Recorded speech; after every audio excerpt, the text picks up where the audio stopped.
Hi guys, I'm Leanne Little and I'm Owl about stories. I read them, write them, watch them, anything with a story, I love it. I especially love sharing them with other people, and what better way is there than to start with the classics? They're classics for a reason, right? They're amazing stories and absolutely timeless. Don't forget to hit up all those fancy buttons like, subscribe, follow, share, whatever you need to do. But most importantly, don't be afraid to reach out. I would love to connect with you, so feel free to leave any comments as you'd like, or you can even follow me over on my Buy Me a Coffee page, leannelittle.com, to message directly. So let's continue on with The Count of Monte Cristo by Alexandre Dumas. Chapter 23, The Island of Monte Cristo. Thus, at length, by one of the unexpected strokes of fortune which sometimes befall those who have for a long time been the victims of an evil destiny, Dantes was about to secure the opportunity he wished for, by simple and natural means, and land on the island without incurring any suspicion. One night more, and he would be on his way. The night was one of feverish distraction, and in its progress visions, good and evil, passed through Dantes's mind. If he closed his eyes, he saw Cardinal Spada's letter written on the wall in characters of flame. If he slept for a moment, the wildest dreams haunted his brain. He ascended into grottos paved with emeralds, with panels of rubies, and the roof glowing with diamond stalactites. Pearls fell drop by drop as subterranean waters filter in their caves. Edmond, amazed, wonder-struck, filled his pockets with the radiant gems, then returned to daylight, when he discovered that his prizes had all changed into common pebbles. He then endeavored to re-enter the marvelous grottos, but they had suddenly receded, and now the path became a labyrinth, and then the entrance vanished. And in vain did he tax his memory for the magic and mysterious word which opened the splendid caverns of Ali Baba to the Arabian fishermen. All was useless. The treasure disappeared, and had again reverted to the genie from whom, for a moment, he had hoped to carry it off. The day came at length, and was almost as feverish as the night had been. But it brought reason to the aid of imagination, and Dantes was then enabled to arrange a plan which had hitherto been vague and unsettled in his brain. Night came, and with it the preparation for departure, and these preparations served to conceal Dantes's agitation. He had by degrees assumed such authority over his companions that he was almost like a commander on board. And as his orders were always clear, distinct, and easy of execution, his comrades obeyed him with celerity and pleasure. The old patron did not interfere, for he too had recognized the superiority of Dantes over the crew and himself. He saw in the young man his natural successor, and regretted that he had not a daughter, that he might have bound Edmond to him by more secure alliance. At 7 o'clock in the evening all was ready, and at 10 minutes past 7, they doubled the lighthouse just as the beacon was kindled. The sea was calm, and, with fresh breeze from the southeast, they sailed beneath a bright blue sky, in which God also lighted up in turn his beacon lights, each of which is a world. Dantes told them that all hands might turn in, and he would take the helm. When the Maltese, for so they called Dantes, had said this, it was sufficient, and all went to their bunks contentedly. This frequently happened. Dantes, cast from solitude into the world, frequently experienced an imperious desire for solitude, and what solitude is more complete, or more poetical, than that of a ship floating in isolation on the sea during the obscurity of the night, in the silence of immensity and under the eye of heaven? Now, this solitude was peopled with his thoughts, the night lighted up by his illusions, and the silence animated by his anticipations. When the patron awoke, the vessel was hurrying on with every sail set, and every sail full with the breeze. They were making nearly 10 knots an hour. The island of Monte Cristo loomed large in the horizon. Edmond resigned the lugger to the master's care, and went and lay down in his hammock. But, in spite of a sleepless night, he could not close his eyes for a moment. 2 hours afterwards he came on deck as the boat was about to double the island of Elba. They were just abreast of Maureciana and beyond the flat but verdant island of La Pianosa. The peak of Monte Cristo, reddened by the burning sun, was seen against the azure sky. Dantes ordered the helmsman to put down his helm in order to leave La Pianosa to starboard, as he knew that he should shorten his course by 2 or 3 knots. About 5 o'clock in the evening, the island was distinct, and everything on it was plainly perceptible, owing to that clearness of the atmosphere peculiar to the light, which the rays of the sun cast at its setting. Edmond gazed very earnestly at the mass of rocks which gave out all the variety of twilight colors, from the brightest pink to the deepest blue, and from time to time his cheeks flushed, his brow darkened, and a mist passed over his eyes. Never did a gamester, whose whole fortune is staked on one cast of the die, experience the anguish which Edmond felt in his paroxysms of hope. Night came, and at 10 o'clock they anchored. Le Jeune Amélie was first at the rendezvous. In spite of his usual command over himself, Dantès could not restrain his impetuosity. He was the first to jump on shore, and had he dared, he would, like Lucius Brutus, have kissed his mother earth. It was dark, but at 11 o'clock the moon rose in the midst of the ocean, whose every wave she silvered, and then ascending high, played in the floods of pale light on the rocky hills of the second Pelion. The island was familiar to the crew of Le Jeune Amélie. It was one of her regular haunts. As to Dantès, he had passed it on his voyage to and from the Levant, but had never touched at it. He questioned Jacopo. "Where shall we pass the night?" he inquired. "Why, on board the tartan," replied the sailor. "Should we not do better in the grottos?" "What grottos?" "Why, the grottos, caves of the island." "I do not know of any grottos," replied Jacopo. The cold sweat sprang forth on Dantès' brow. "What?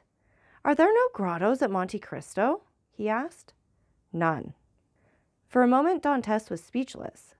Then he remembered that these caves might have been filled up by some accident, or even stopped up, for the sake of greater security, by Cardinal Spada. The point was, then, to discover the hidden entrance. It was useless to search at night, and Dantès therefore delayed all investigation until the morning. Besides, a signal made half a league out at sea, and to which Le Jeune Amélie replied by a similar signal, indicated that the moment for business had come. The boat that now arrived, assured by the answering signal that all was well, soon came in sight, white and silent as a phantom, and cast anchor within a cable's length of shore. Then the landing began. Dantès reflected, as he worked, on the shout of joy which, with a single word, he could evoke from all these men, if he gave utterance to the one unchanging thought that pervaded his heart.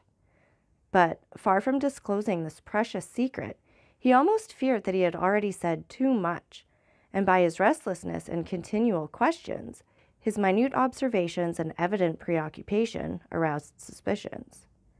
Fortunately, as regarded this circumstance at least, his painful past gave to his countenance an indelible sadness, and the glimmerings of gaiety seen beneath this cloud were indeed but transitory. No one had the slightest suspicion, and when the next day, taking a fowling piece, powder, and shot, Dantès declared his intention to go and kill some of the wild goats that were seen springing from rock to rock, his wish was construed into a love of sport, or a desire for solitude. However, Jacopo insisted on following him, and Dantès did not oppose this, fearing if he did so that he might incur distrust. Scarcely, however, had they gone a quarter of a league when, having killed a kid, he begged Jacopo to take it to his comrades and request them to cook it, and when ready, to let him know by firing a gun. This, and some dried fruits and a flask of Monte Pulciano, was the bill of fare. Dantès went on, looking from time to time behind and around about him. Having reached the summit of a rock, he saw, 1,000 feet beneath him, his companions whom Jacopo had rejoined, and who were all busy preparing the repast which Edmond's skill as a marksman had augmented with a capital dish. Edmond looked at them for a moment with the sad and gentle smile of a man superior to his fellows. "In 2 hours' time," said he, "these persons will depart richer by 50 piastres each, to go and risk their lives again by endeavoring to gain 50 more. Then they will return with a fortune of 600 francs, and waste this treasure in some city with the pride of sultans and the insolence of nabobs. At this moment, hope makes me despise their riches, which seem to me contemptible. Yet, perchance tomorrow deception will so act on me, that I shall, on compulsion, consider such a contemptible possession as the utmost happiness." "Oh, no!" exclaimed Edmond. "That will not be." The wise, unerring Faria could not be mistaken in this one thing. Besides, it were better to die than to continue to lead this low and wretched life. Thus Dantes, who but 3 months before had no desire but liberty, had now not liberty enough, and panted for wealth. The cause was not in Dantes, but in Providence, who, while limiting the power of man, has filled him with boundless desires. Meanwhile, by a cleft between two walls of rock, following a path worn by a torrent, and which, in all human probability, human foot had never before trod, Dantes approached the spot where he supposed the grottos must have existed. Keeping along the shore and examining the smallest object with serious attention, he thought he could trace, on certain rocks, marks made by the hand of man. Time, which encrusts all physical substances with its mossy mantle, as it invests all things of the mind with forgetfulness, seemed to have respected these signs, which apparently had been made with some degree of regularity, and probably with a definite purpose. Occasionally the marks were hidden under tufts of myrtle, which spread into large bushes laden with blossoms, or beneath parasitical lichen. So Edmond had to separate the branches or brush away the moss to know where the guide marks were. The sight of marks renewed Edmond's fondest hopes. Might it not have been the cardinal himself who had first traced them, in order that they might serve as a guide for his nephew in the event of catastrophe, which he could not foresee would have been so complete? This solitary place was precisely suited to the requirements of a man desirous of burying treasure. Only, might not these betraying marks have attracted other eyes than those for whom they were made? And had the dark and wondrous island indeed faithfully guarded its precious secret? It seemed, however, to Edmond, who was hidden from his comrades by the inequalities of the ground, that at 60 paces from the harbor the marks ceased. Nor did they terminate at any grotto. A large, round rock, placed solidly on its base, was the only spot to which they seemed to lead.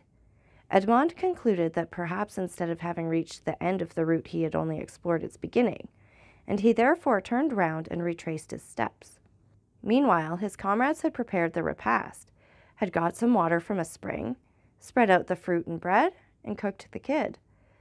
Just at the moment they were taking the dainty animal from the spit, they saw Edmond springing with the boldness of a chamois from rock to rock, and they fired the signal agreed upon. The sportsman instantly changed his direction and ran quickly towards them. But even while they watched his daring progress, Edmond's foot slipped, and they saw him stagger on the edge of a rock and disappear. They all rushed towards him, for all loved Edmond in spite of his superiority, yet Jacopo reached him first. He found Edmond lying prone, bleeding, and almost senseless. He had rolled down a declivity of 12 or 15 feet. They poured a little rum down his throat, and this remedy, which had therefore been so beneficial to him, produced the same effect as formerly. Edmond opened his eyes, complained of great pain in his knee, a feeling of heaviness in his head, and severe pains in his loins. They wished to carry him to the shore, but when they touched him, although under Jacopo's directions, he declared, with heavy groans, that he could not bear to be moved. It may be supposed that Dantes did not now think of his dinner, but he did insist that his comrades, who had not his reasons for fasting, should have their meal. As for himself, he declared that he had only need of a little rest, and that when they returned, he should be easier. The sailors did not require much urging. They were hungry, and the smell of the roasted kid was very savory, and your tars are not very ceremonious. An hour after they returned. All that Edmond had been able to do was drag himself about a dozen paces forward to lean against a moss-grown rock. But, instead of growing easier, Dantes's pains appeared to increase in violence. The old patron, who was obliged to sail in the morning in order to land his cargo on the frontiers of Piedmont and France, between Nice and Fréjus, urged Dantes to try to rise. Edmond made great exertions in order to comply, but at each effort he fell back, moaning and turning pale. "He has broken his ribs," said the commander in a low voice. "No matter. He is an excellent fellow, and we must not leave him. We will try and carry him on board the tartan." Dantes declared, however, that he would rather die where he was than undergo the agony which the slightest movement cost him. "Well," said the patron, "let what may happen. It shall never be said that we deserted a good comrade like you. We will not go till evening." This very much astonished the sailors, although no one opposed it. The patron was so strict that this was the first time they had ever seen him give up an enterprise, or even delay in its execution. Dantes would not allow that any such infraction of regular and proper rules should be made in his favor. "No, no," he said to the patron. "I was awkward, and it is just that I pay the penalty of my clumsiness. Leave me a small supply of biscuit, a gun, powder, and balls, to kill the kids or defend myself at need, and a pickaxe that I may build a shelter if you delay in coming back for me." "But you'll die of hunger," said the patron. "I would rather do so," was Edmond's reply, "than suffer the inexpressible agonies which the slightest movement causes me." The patron turned towards his vessel, which was rolling on the swell in the little harbor, and, with the sails partly set, would be ready for sea when her toilet should be completed. "What are we to do, Maltese?" asked the captain. "We cannot leave you here so, and yet we cannot stay." "Go, go!" exclaimed Dantes. "We shall be absent at least a week," said the patron, "and then we must run out of our course to come here and take you up again." "Why," said Dantes, "if in 2 or 3 days you hail any fishing boat, desire them to come here to me. I will pay 25 piastres for my passage back to Leghorn. If you do not come across one, return for me." The patron shook his head. "Listen, Captain Baldy, there is one way of settling this," said Jacopo. "Do you go, and I will stay and take care of the wounded man." "And give up your share of the venture?" said Edmond. "To remain with me?" "Yes," said Jacopo, "and without any hesitation." "You are a good fellow and a kind-hearted messmate," replied Edmond, "and heaven will recompense you for your generous intentions, but I do not wish anyone to stay with me. A day or 2 of rest will set me up, and I hope I shall find among the rocks certain herbs most excellent for bruises." A peculiar smile passed over Dantes's lips. He squeezed Jacopo's hand warmly, but nothing could shake his determination to remain, and remain alone. The smugglers left with Edmond what he had requested and set sail, but not without turning about several times, and each time making signs of a cordial farewell, to which Edmond replied with his hand only, as if he could not move the rest of his body. Then, when they had disappeared, he said with a smile, "'Tis strange that it should be among such men that we find proofs of friendship and devotion." Then he dragged himself cautiously to the top of a rock, from which he had a full view of the sea, and thence he saw the tartan complete her preparations for sailing, weigh anchor, and balancing herself as gracefully as a waterfowl ere it takes to the wing, set sail. At the end of an hour she was completely out of sight. At least it was impossible for the wounded man to see her any longer from the spot where he was. Then Dantes rose more agile and light than the kid among the myrtles and shrubs of these wild rocks, took his gun in one hand, his pickaxe in the other, and hastened towards the rock on which the marks he had noted terminated. "And now," he exclaimed, remembering the tale of the Arabian fisherman which Faria had related to him, "now, open sesame!" So that's it for this chapter. And again, take a minute to like, subscribe, and share. And don't forget that I love hearing from all of you. So please leave any comments you'd like, or you can follow me over on my Buy Me a Coffee page, leannelittle.com. That's LIANELITTLE.com. And thank you so much for listening. Remember, it's Owl about the story. Have a great day.